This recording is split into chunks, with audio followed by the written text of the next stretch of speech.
राधे राधे मित्रों, कभी आपने विचार किया है कि श्री नारद जी कौन थे और वे नारद जी भला किस प्रकार से बने हैं? आइए आज हम इस कथा के द्वारा श्रवण करते हैं कि नारद जी किस प्रकार से बने महाराज। इस कथा में श्री नारद मुनि श्री वेद व्यास जी को अपने पूर्व जन्म का चरित्र सुना रहे हैं। तो आइए उस ओर जरा हम भी दृष्टि करें और देखते हैं कथा में क्या होता है महाराज।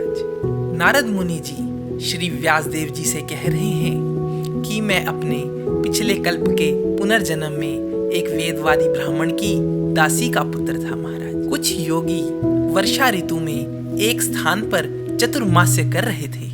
बचपन में ही मैं उनकी सेवा में नियुक्त कर दिया गया था।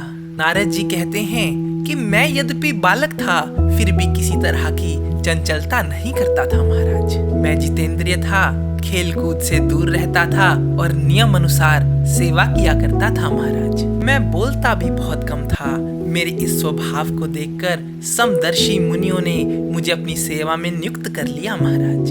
कुछ इस प्रकार से मैं उनकी सेवा में नियुक्त हुआ और दिन में एक बार उनकी अनुमति से मैं उनके बर्तनों में लगी हुई जूठन दिन में एक बार पा लिया करता था। इससे मेरे पूर्व जन्म के सभी पाप कट गए। इस प्रकार उनकी सेवा करते करते मेरे हृदय का भी मार्जन हो गया महाराज। और वो जिस प्रकार पूजा भक्ति किया करते थे उसी प्रकार मेरी भी उसी पूजा भक्ति में रुचि होने लगी महाराज। नारद जी बता रहे हैं कि उनके सत्संग में उन लीला पारायण मुनियों के द्वारा मैं भगवान श्री कृष्ण की मनोहर लीलाएं सुना करता था महाराज। श्रद्धा पूर्वक एक एक पद श्रवण करते करते मेरी उसमें अत्यंत रुचि हो गई महाराज। भगवान में मेरी रुचि हो जाने से मेरी बुद्धि भी अत्यंत निर्मल हो गई। इस प्रकार जैसे जैसे मुनि वो चर्चा करते मैं भी आराम से धैर्य से बैठकर सारी वार्ता सुनता और भगवान में मेरी रुचि दिन प्रतिदिन बढ़ती जाती महाराज। ऐसा खिंचाव हो गया, ऐसा आकर्षण हो गया कि अब मैं भगवान के बिना नहीं रह सकता महाराज। जब चतुर्मास से पूरा हुआ और वे मुनि वहां से प्रस्थान करने लगे तब उन दयानिधि महात्माओं ने, मुनियों ने मुझे उस ज्ञान का उपदेश किया जो स्वयं भगवान ने अपने मुख से कहा था महाराज। उस उपदेश से ही मैं जगत के निर्माता भगवान श्री कृष्ण को जान सका महाराज, जिनको जानने के बाद कुछ जानने को बाकी नहीं रह जाता महाराज। अरे उनको जान लिया तो भला जगत की चीजें जानना और कोई चीजें जानना रुचि नहीं रहती। उनको जान लिया तो सर्वस्व जान लिया महाराज। जब वो मुनि वहां से प्रस्थान कर लिया तब मेरी उम्र बहुत ही छोटी थी, ऐसा नारद मुनि बता रहे हैं। और वह कह रहे हैं मैं अपनी माँ का बहुत ही लाडला और इकलौता पुत्र था महाराज। मेरी माँ एक तो स्त्री थी, दूसरी मूढ़ और तीसरी दासी थी महाराज। मेरा भी उसके सिवा संपूर्ण जगत में कोई ना था। मुझे उसने अपने स्नेह पाश में जकड़ कर रखा था महाराज। वो मेरे योगक्षेम की चिंता तो बहुत करती थी लेकिन पराधीन होने के कारण कुछ कर नहीं पाती थी। जैसे कोई कठपुतली नचाने वाले के अनुसार नाचती है उसी प्रकार यह सब संपूर्ण जगत ही भगवान ईश्वर के द्वारा चलाया जाता है महाराज। नारद जी बता रहे हैं कि मैं भी अपने माँ के स्नेह पाश में बंधकर उस ब्राह्मण बस्ती में ही रहा। मेरी उम्र केवल 5 वर्ष थी और मुझे दिशा, देश, काल के बारे में कुछ भी ज्ञान न था। एक समय की बात है, मेरी माँ गाय दूहने के लिए रात के समय बाहर निकली। रात के समय उसके पांव से सांप छू गया जिसने उसे डस लिया महाराज। भला उस सर्प का भी क्या दोष, ऐसा नारद जी सोच रहे हैं कि भला उस सर्प का क्या दोष। काल की ऐसी प्रेरणा रही होगी कि उस सर्प ने जाकर उसकी माँ को डस लिया महाराज। नारद जी ने सोचा कि भक्तों का कल्याण चाहने वाले भगवान की यही इच्छा होगी महाराज। इसके बाद नारद जी उत्तर दिशा की ओर प्रस्थान करते हैं। इसके बाद वे अनेक देश, गांव, बस्तियों, अहीरों की नगरियों से निकलते हैं। खूब सारे जंगलों को वह काटते हुए बीच में से निकलते जाते हैं और आगे उत्तर दिशा की ओर प्रस्थान करते जाते हैं महाराज। उत्तर दिशा की ओर चलते हुए श्री नारद जी ने एक घोर गहन जंगल देखा। देखने में वे जंगल बड़ा ही भयावह लगता था।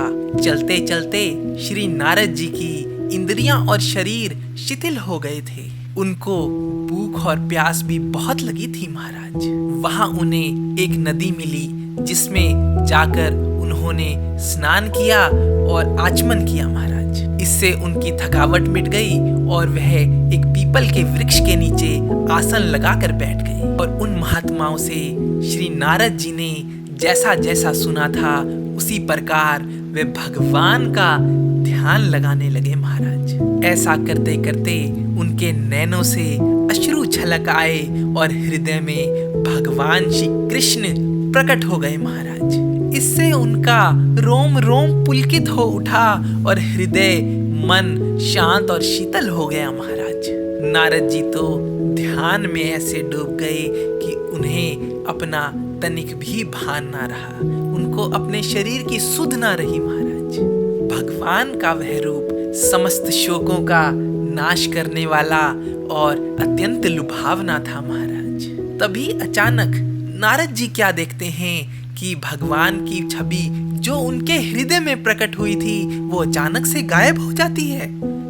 ये देखकर वह तो अत्यंत व्याकुल हो जाते हैं और आसन से उठ खड़े होते हैं, फिर से बैठते हैं और फिर से ध्यान लगाते हैं। बार बार चेष्टा करते हैं कि मुझे वो दर्शन फिर हो जाए, मुझे वो दर्शन फिर हो जाए, लेकिन बार बार प्रयत्न करने पर भी उन्हें उस स्वरूप के दर्शन फिर नहीं होते। भगवान ने जब अपने भक्त को इस प्रकार देखा तो भगवान ने उनका शोक दूर करते हुए सिर्फ इतना कहा, खेद है इस जन्म में तुम्हें मेरे दर्शन दोबारा नहीं होंगी। जिनकी वासनाएं पूर्णतया शांत नहीं हो गई हैं, उन अधकचरों के लिए मेरे दर्शन अत्यंत दुर्लभ है महाराज। मैंने तुम्हें अपने स्वरूप का दर्शन कराया है और इस स्वरूप का जो दर्शन करता है उसकी वासनाएं खुद ब खुद शांत होती जाती हैं महाराज। इसलिए तुम चिंता छोड़ दो और भगवान के भजन में, मेरे भजन में लग जाओ। अल्पकालीन संतों की सेवा करने से ही तुम्हारी चित्तवृत्ति मुझ में स्थिर हो गई है।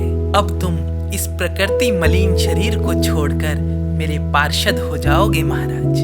मुझे प्राप्त करके तुम्हारा ये दृढ़ निश्चय कभी किसी प्रकार नहीं टूटेगा। समस्त सृष्टि का प्रलय हो जाने के बाद भी तुम्हें मेरी स्मृति मेरी कृपा से हमेशा बनी रहेगी।